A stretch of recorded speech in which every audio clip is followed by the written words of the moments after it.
have you here for a series of panels moderated by our own learners here at Quest. Over here, we will be discussing about topics ranging from design and entrepreneurial journeys to the viewpoints of people from diverse careers. To kick off our event, I'm excited to introduce our first panel, Passions and Professions, Insights into Diverse Careers. In this session, we'll hear from an incredible group of people who have navigated in various career paths, and they have turned their passions into professions. They're here to share their experiences, insights, and advice for the next generation. This panel will be led by Mira. Please give her a very warm welcome. Thank you. So I'm Meera. I'm a learner at Quest with interests such as human anatomy, music, electronics, and many others. So in this panel, we'll explore different professional experiences that shape perspectives. And our panelists come from a range of fields, each with their own unique insights and stories. So our first panelist is Sridevi. Sridevi studied chemical engineering from BITS Pilani and has a background as an HR and strategy consultant, baker, and a certified Waldorf teacher. She's very passionate about the joy of connecting through food and art.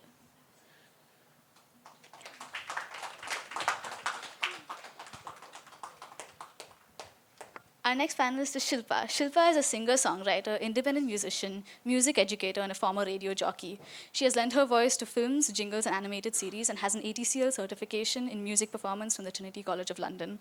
She is a mezzo-soprano singer with the Madras Musical Association and is a member of the parody band Beef Sapa Trio and goes by the name Barbecue. Our next panelist is Nitin. Nitin is a coach at Movement Inc. with over 6 years of experience and 2.5 engineering degrees under his belt. His journey began by discovering weightlifting as an outlet to dissipate his extra energy and has transformed his life and many others as well. Our last panelist is Dia. Dia is a journalist at the Economic Times covering business, tech, and politics in Tamil Nadu. She has a BA in sociology from Stella Maris College and a PG diploma in journalism from the Asian College of Journalism. In her free time, she enjoys crime thrillers, travel planning, and haggling with auto drivers. So we will begin with a series of general questions, interspersed with a few questions that are more specifically directed at each of our panelists. Thank you.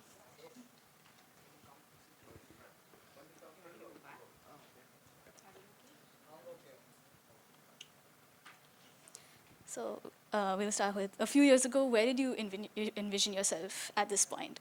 And how has your journey differed from those expectations?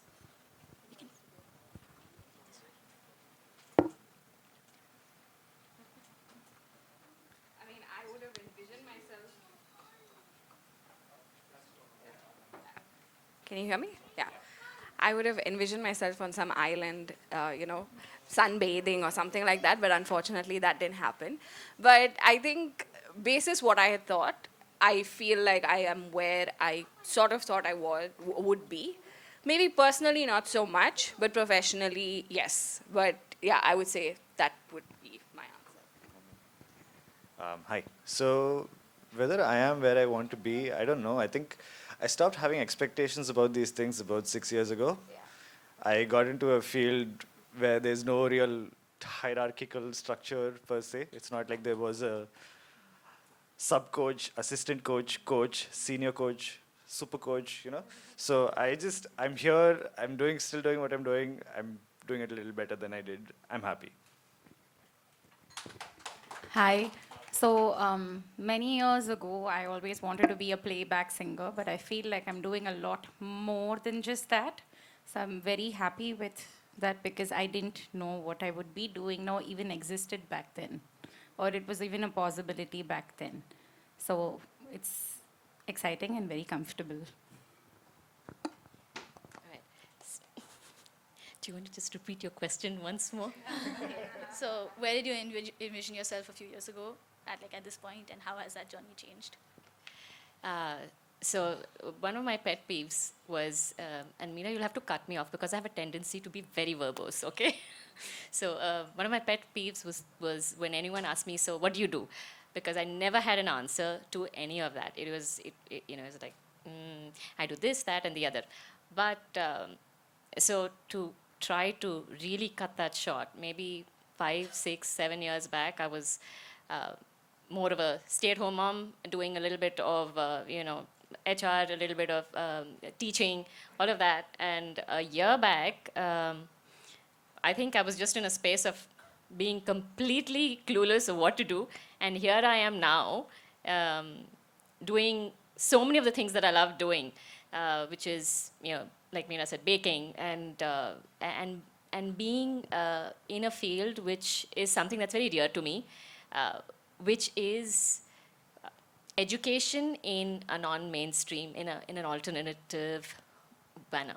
So I don't know if I answer your question, because it's always, forming, and it's never, I'm never at a point where I can say, yeah, I have the answer to this and I know where I am. I think I'm just figuring it out. So our next question is, how important is is this on? It's on, right? Okay. How important is formal education versus practical experience in your industry? Which, You want to go that way? yeah. Okay, formal education versus practical experience. So I'd say baking has always been one of my passions.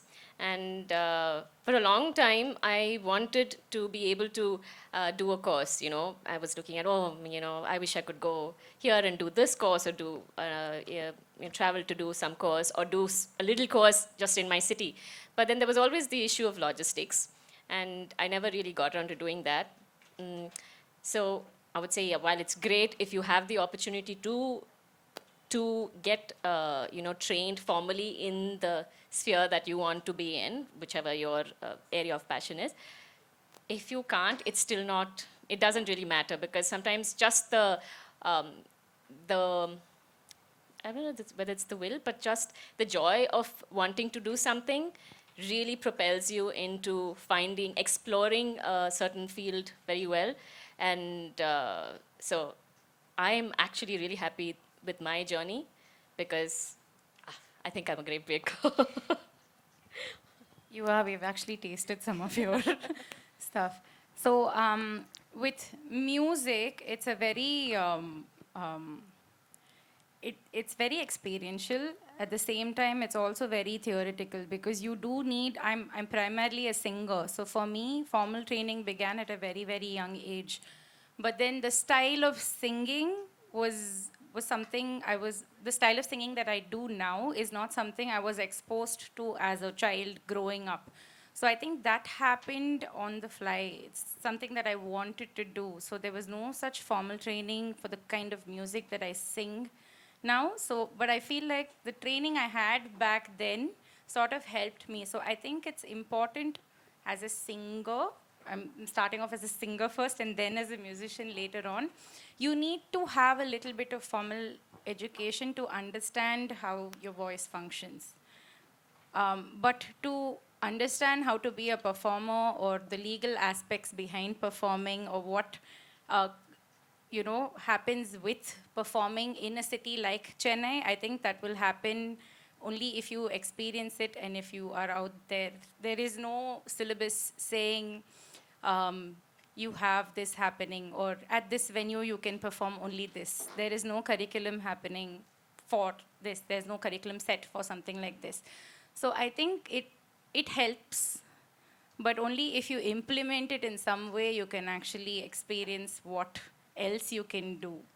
So a little bit of formal education is great. It gives you a sort of perspective that you need to sort of implement what you want to do. So as a musician, when you have a little bit of theoretical knowledge in place, you can always experiment. Like if I want to take up the flute now, I understand how to sight read. I understand the theoretical aspects of music, so I just need to sort of look at YouTube maybe and learn from somebody. But the technical aspects of how to breathe into the flute, I would need a little bit of formal education. It's not going to be the same as being a singer. So a little bit of both, but when you have a little bit of theory or a little bit of knowledge, it is not helpful when you don't get to implement it, performing on stage or performing in front of people. stage fright, all of that. So everything is interconnected, but I feel as a musician, especially for me, I'm very thankful for the education that I had, the formal education that I had. But 15 years of being in the industry performing, I would say I learned a lot more in those 15 years than being trained formally. I hope that answers your question. Thank you.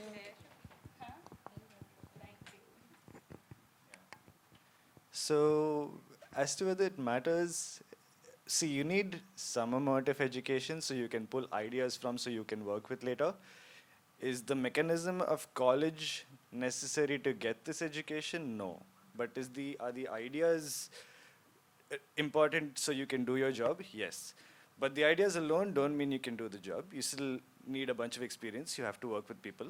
You work with people. You have knowledge, and then you have to work with people. And sometimes these two don't get along. Like you start, and then they start fighting with each other. It's like, oh wow, okay, I didn't think this would happen. And then you have to learn how to introduce this knowledge to people in a way that's palatable to them. That is experience. And connecting this knowledge and these little dots of information I've learned comes through working with people. So I think I've argued a case for both. If that makes sense. Very nice, very nice, yeah. I think in journalism, having some kind of formal experience helps up to a certain point.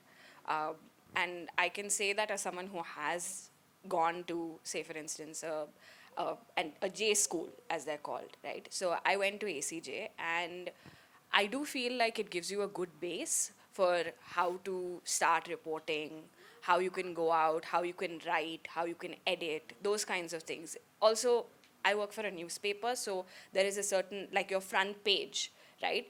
What is a flyer? What is a strap? Those kinds of things which are helpful. You can learn it even at an organization. A lot of my seniors never went to a J school. So it's not like you cannot become a journalist if you don't go to a journalism school. Absolutely not. I have colleagues who have not had that J school experience. Is it necessary? No. Is it helpful? Yes.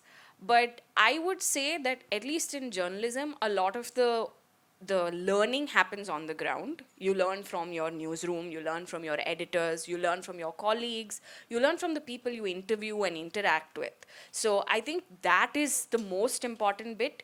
It's not absolutely necessary to do that. Also because now you're seeing that a lot of journalism schools in the news as well, they're not getting enough people coming in. On one hand, you have people who are not wanting to take up journalism because of this whole threat of AI, which is a very real threat, and I know you're going to cover that later on. But there are also journalism schools where you have like 180. ACJ, for example, which is Asian College of Journalism, my batch had 180 journalists, So a lot of newspapers and a lot of media outlets go through this model wherein they bring in people who are, freshers, right? Because that's cheap talent in a sense. So you bring in a fresher, you replace the older ones or the older, like maybe mid-level career professionals. You bring in the newer people because it's not like what I am doing, someone even from Quest couldn't do. With a little bit of training, I'm sure you might do it better than me, So that is the general model that has been there, wherein there are not enough jobs also. It's not a very high-paying profession. So I think all of these put together, it's a bit of a catch-22 like situation. So I would say if you do have the wherewithal and the resources, go in for some formal education. It never goes to waste. And if you don't, learn on the job. Take up an internship or something like that and learn on the job maybe. That would be my advice. Thank you. So Shilpa, you mentioned something about the legal aspects of performing.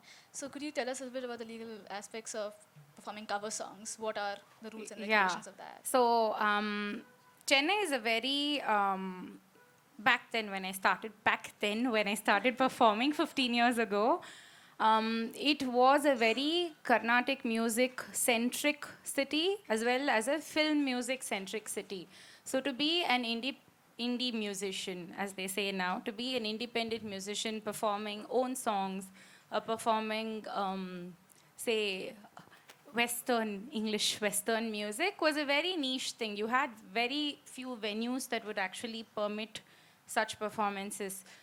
Today, after 15 years, it's changed a little bit, but you still have certain legal routes that you need to follow. You have something called a Copyright Act of, I think it's 1957 or something.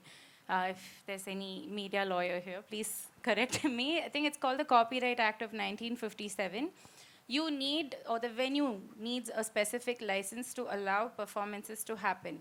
Again, there, I can't go to a pub and perform an Ilayaraja song because I can be sued, right? I need to get permission from Ilayaraja as a composer who's the owner of their songs to say, yes, I permit this person to perform this song.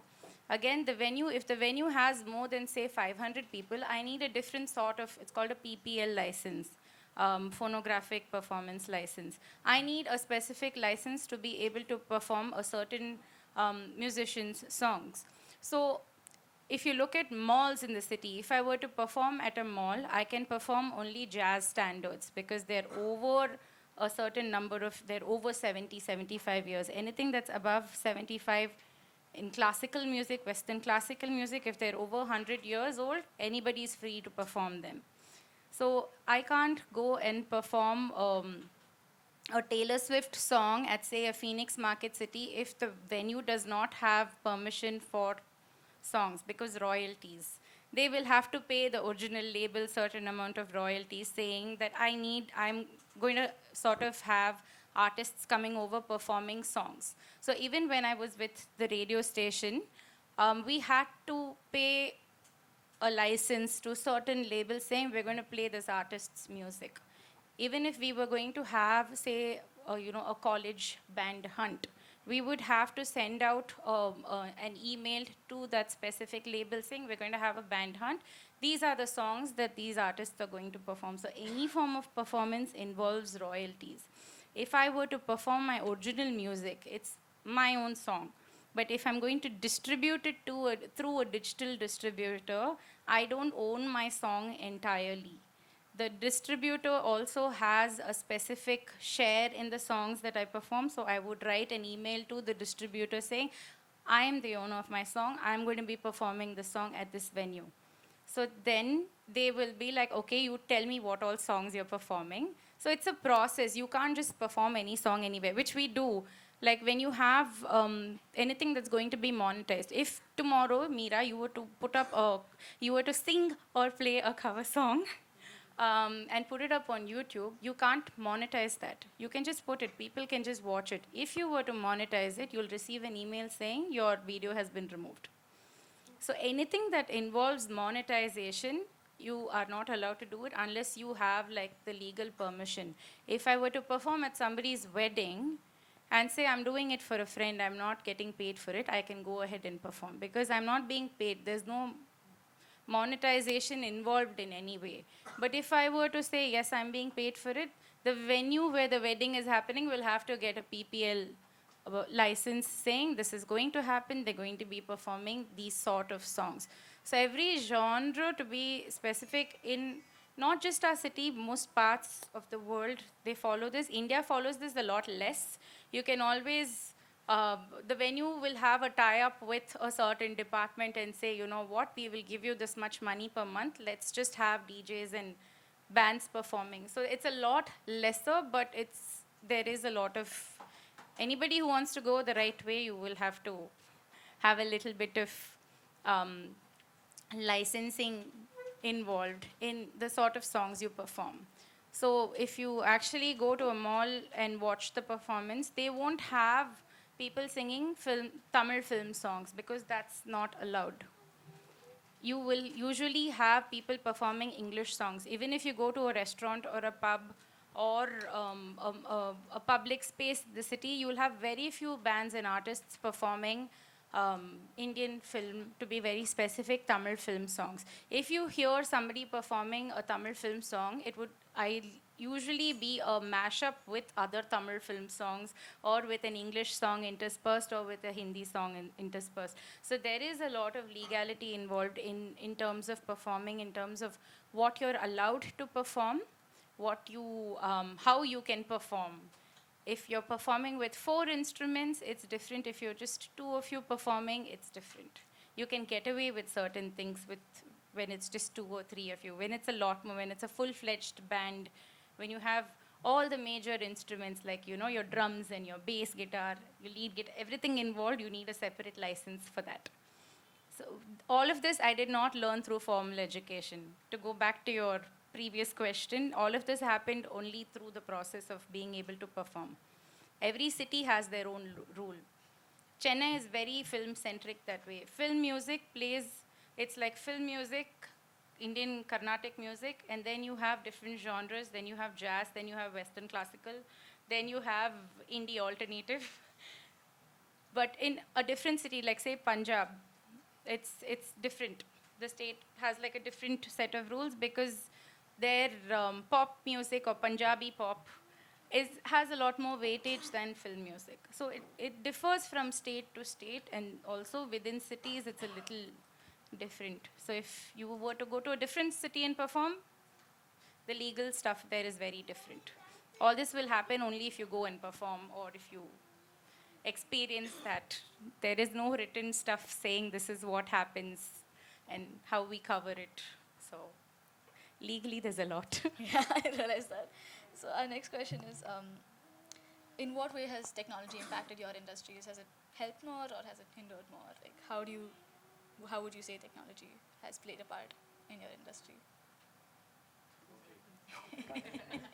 I'll go.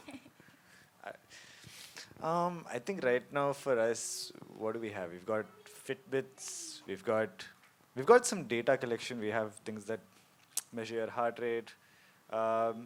For now, as far as I can tell, all these devices are data for your entertainment. If it may or may not have a positive impact on you. If you're a data junkie, you know, like, whoa, I like to see how my heart rate goes up and down. Wow, that's so nice. Oh, yeah. Oh, I exercise, my heart rate's up. Wow. Like, so some people are really fascinated with that kind of thing. I mean, in fitness, what do you really need to do? You need to track your exercise in some way, shape, or form. You have apps available for that. And tracking apps are kind of nice for people who like that kind of thing. For tracking food, you have things like, say, Healthify Me. And again, some people like it, some people don't. But the universally, whether you use them or not, everyone's been able to make, not everyone, but people who do it seriously are able to make it work irrespective of whether they use it. I hope that answers your question. Yeah. But I still don't understand. Would it be helpful or not? No, so it's helpful if you want it to be helpful. Oh, okay. It's not really it's not a necessity at any point. And perhaps if maybe I think time will tell how we use this data to better make decisions. But for now, we just don't have enough data collection through these things to, make nice definitive conclusions from what we have. So, for example, one of the outcomes you want in fitness is, when you train, when you do like, part of the reason we do cardio is you want to overall try to lower your resting heart rate, right? So what these apps give you is something to track on that kind of, on that. So if you train for a while, if you train for a couple of months, if your resting heart rate maybe was a little on the higher side, maybe it was like 60, 70, if you're able to bring it down to, I don't know, 50, 55, then you might consider, okay, that's an improvement in health marker. But again, at the same time, that said, people are able to do this without this device also. So if you're a tech junkie or a data junkie, good. Otherwise, it's still out there,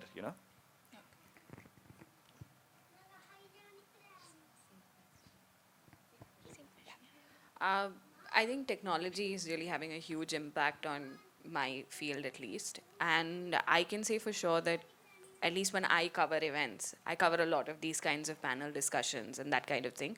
So when I started out, the most tedious thing was to transcribe, which is basically like if you and I are talking and I'm asking you the questions, I'm interviewing you, for instance, right?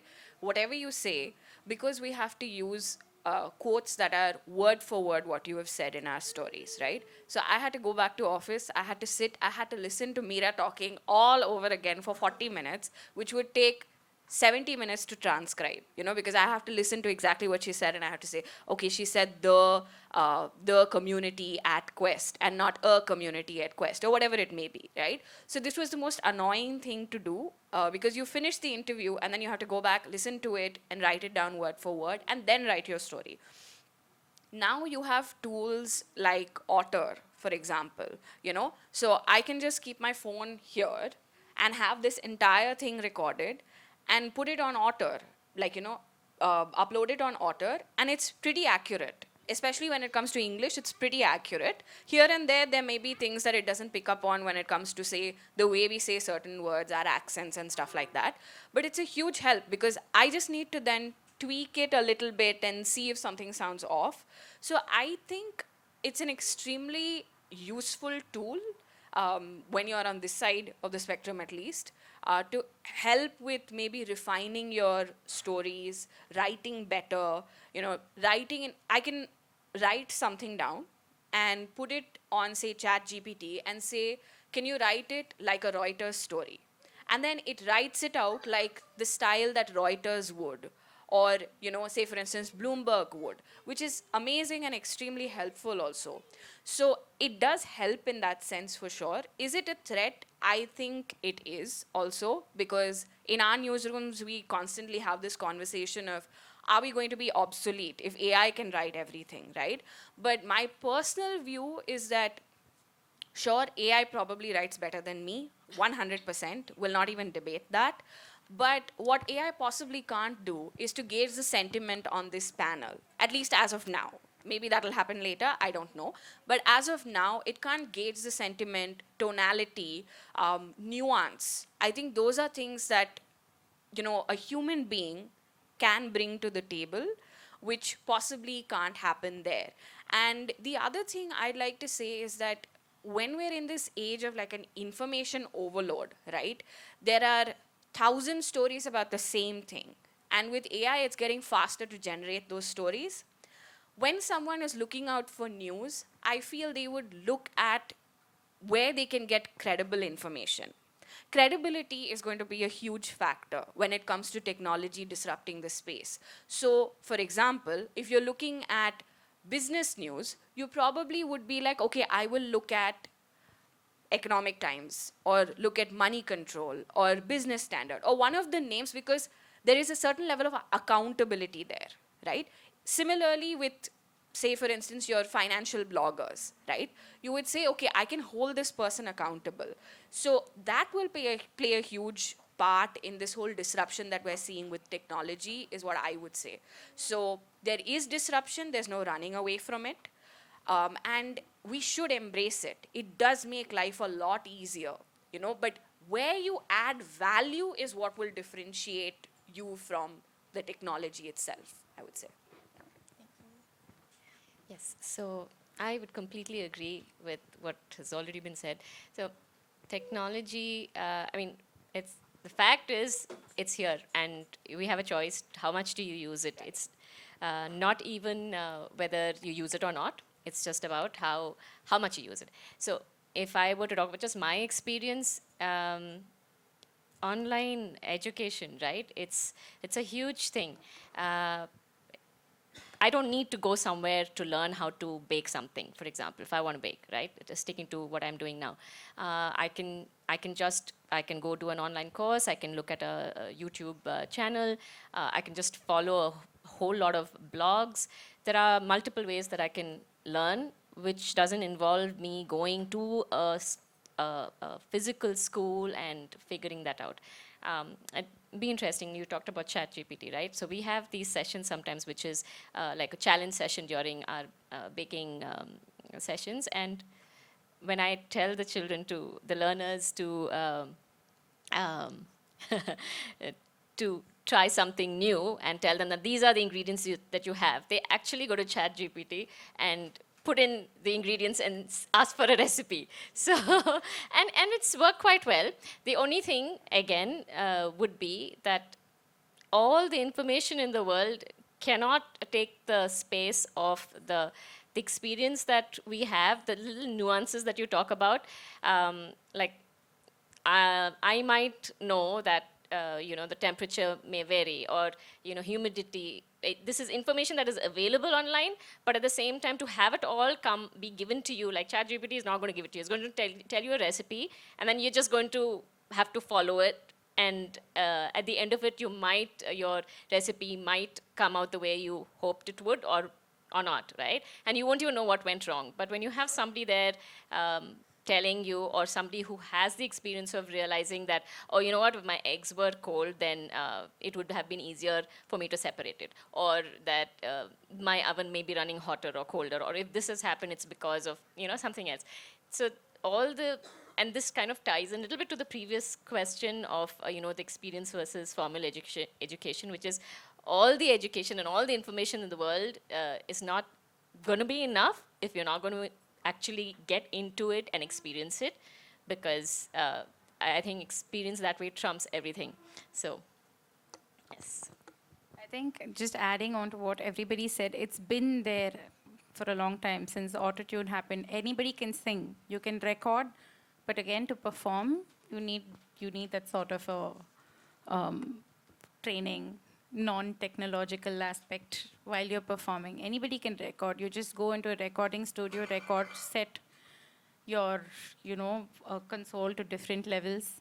It'll sound amazing. When you're performing live, it's different.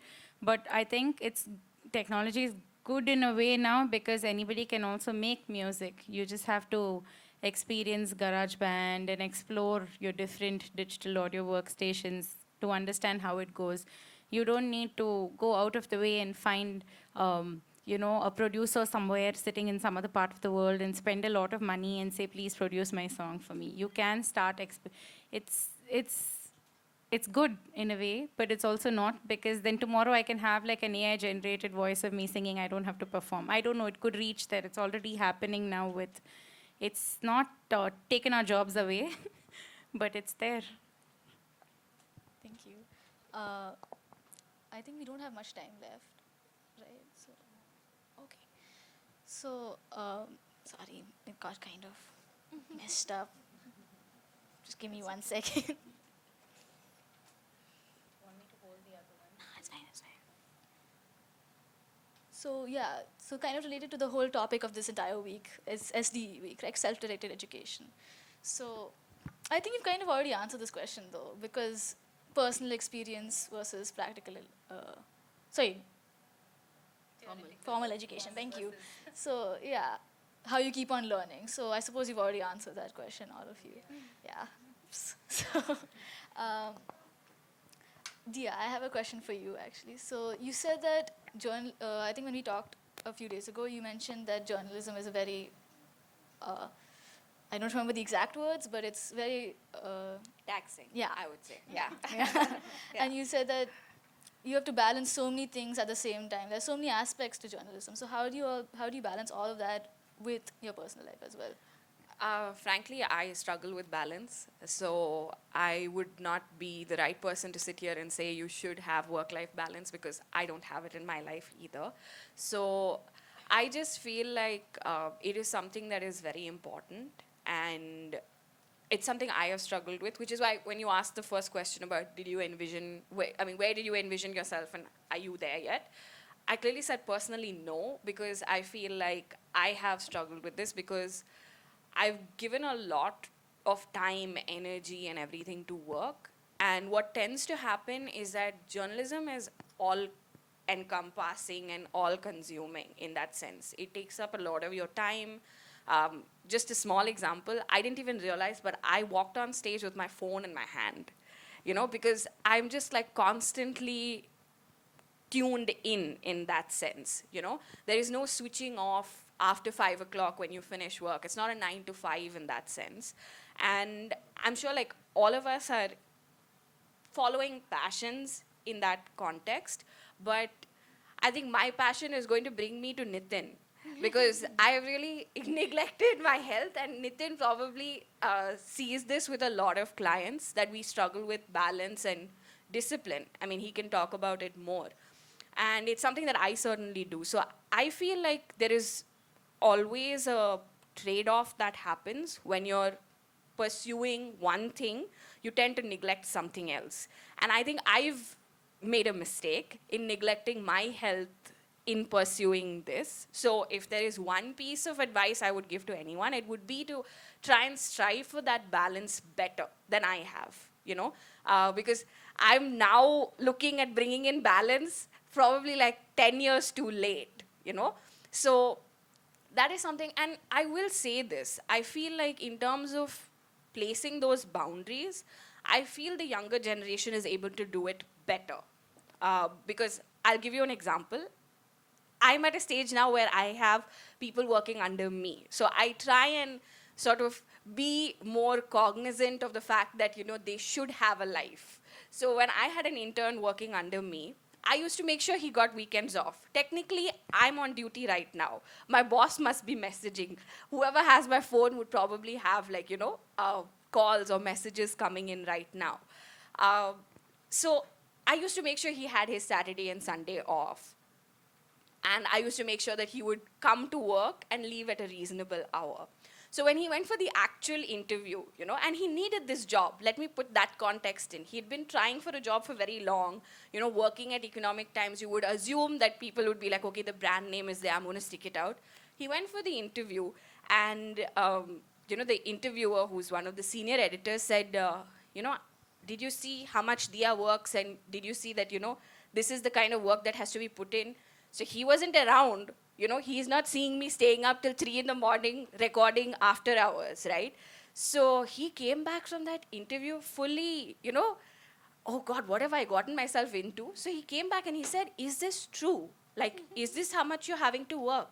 So I said, yeah, I mean, why should I lie to someone who is going to get into the profession? I said, no, this is absolutely true. It's that much work that goes in. So he just looked at me without any strain of, hesitance. And he was like, I don't want the job. So I looked at him and I was like, wow, that's the kind of courage I wish I had, to draw those boundaries with your editors and so on. So he said, no, I don't want the job. He said, don't you have a life? I said, to be honest, not really. So he said, what about your weekends? So I said, no, I mean, Saturday is off. Yesterday was Saturday. I had to wake up at 6 and go to Tata Motors' opening. So it's like you don't get that time off. So he said, Sunday also you're working? I said, Sunday is on duty day. Saturday is technically off duty, but if you have to go, you have to go. He said, no, I need my life. I need my friends and my family and everything else, which, by the way, we all do. So I think it's important to be good at creating that balance, or at least striving for it. It doesn't always work out, and I'm sure the others on the panel will agree. It doesn't always work out, and especially for women, I think it gets even harder with family and responsibilities with at home and things like that. But yeah, I think don't take that for granted, I would say. So something a bit completely. No, I'm not yet one. No, I'm not yet one.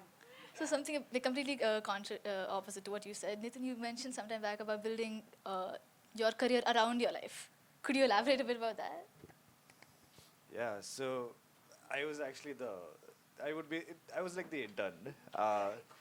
So prior to joining the fitness industry, I was a PhD student at IIT Bombay doing aerospace engineering. Now, about 2 years in, a very similar realization to your intern kind of dawned on me. What the hell am I doing? So what do I really want? And it kind of came down for me to like there's a lot of things I want to pursue. I don't want my life to get sucked in by one occupation that I sometimes like doing. So how can we? So what kind of life? The lifestyle consideration was, how can I get a job where where I'm still working hard, but at the same time, at the end of it, I can still go and do the things that I want to do. So I planned for the lifestyle, I planned for what I liked, and then went for what I thought I'd like to do later. So yeah. No, but full respect to you. I don't know. I've seen people like you also, like, who are at their PhD, who just like, they'd be in the lab all day, all night, and I didn't know how they do it. So like, full respect for you to doing that. but I could never do that. And I am the way I am because I have made my life this way. I've consciously made it this way. Yeah, I think there are always two ways to do things, and but you shouldn't let go of one so badly like I did that you know have to compromise so much on your health to get where you want to get. Then you end up coming to Nitin and then filling his pockets because you can't do it yourself, right? So he needs people like me, basically. Yeah, I think that's mostly it. There was supposed to be oh yeah, if anyone wants to send any questions via WhatsApp for any of our panelists. You got to read the number out. Oh, should I? There's a QR code. Anyone has any questions for the panelists? No? Thank you. Okay. My name is Bharat. I'm a product designer. I've been like designing for last 13 years. I'm really looking forward to the next session, the future of design. One thing that my mentor he told, just wanted to understand from your perspective, right? That there's just one life. There's no like work life or personal life, right? Like it's just matter of like one life we have, and we kind of focus on what's the priority at the moment we are living in. For example, let's say my 9 to 5 is the work. I'll just start focusing on that, right? And then like after I come back home, and that's my life. I'm trying to do. I'm focusing on my life, right? Certainly, I'm working from home for last almost 4 years now, and like when I'm saying that, hey, this is I'm going to balance my life in the work. My son comes in the meetings, and then he's part of all of the meetings, right? He's going to disturb me, he's disturbing me. So I was just trying to see, what is this? How do I balance this, right? So that's when my mentor, there's nothing called as balance. It is just like the priority. Like what are you doing at the moment? It's important. Then you communicate clearly to the people around you, right? So that's what I tell my wife, hey, there's something, it's very important to me. Let's please create a boundary for me so you guys don't disturb me, right? At the same time, when I'm there with them personally, like no phones or like no work, that's something even I'm crossing my limits, but it's something I try to just be more communicative, be more honest about what's going on in my life and work, so they are be more aware of it, right? So they can also accept my life, because I think when I'm starting worrying about the balancings, because I can't go give more time to them, I can't give more time for me also. Like it's not only like work life, and also there's a personal time that we never go for it, right? So that's where I'm thinking, like, do you guys agree with this opinion? Like, is this something contradictory that you guys been like saying?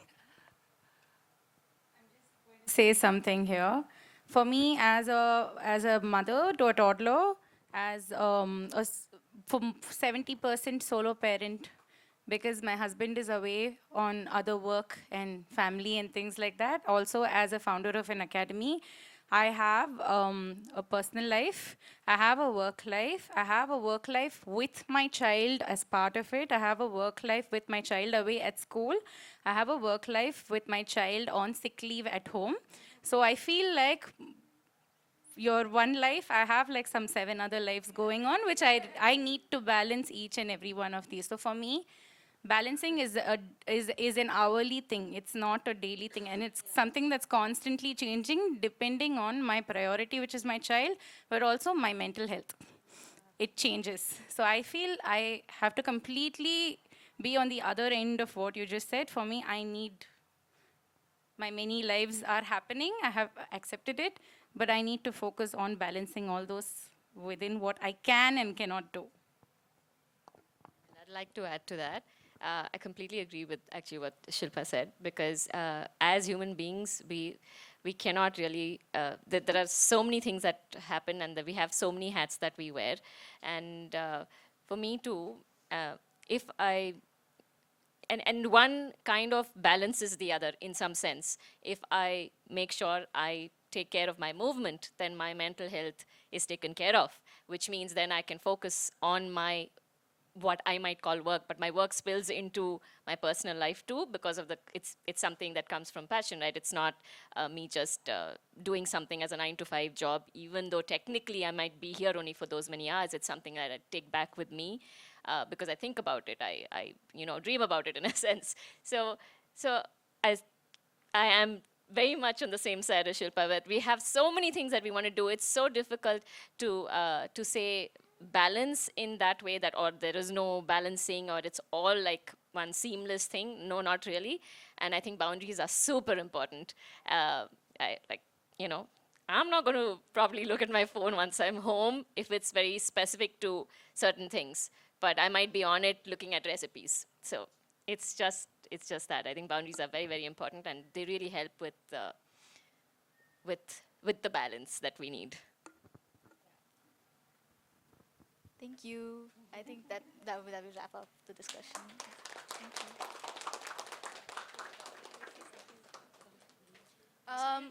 Can the moderator and the panelists please stand for a picture?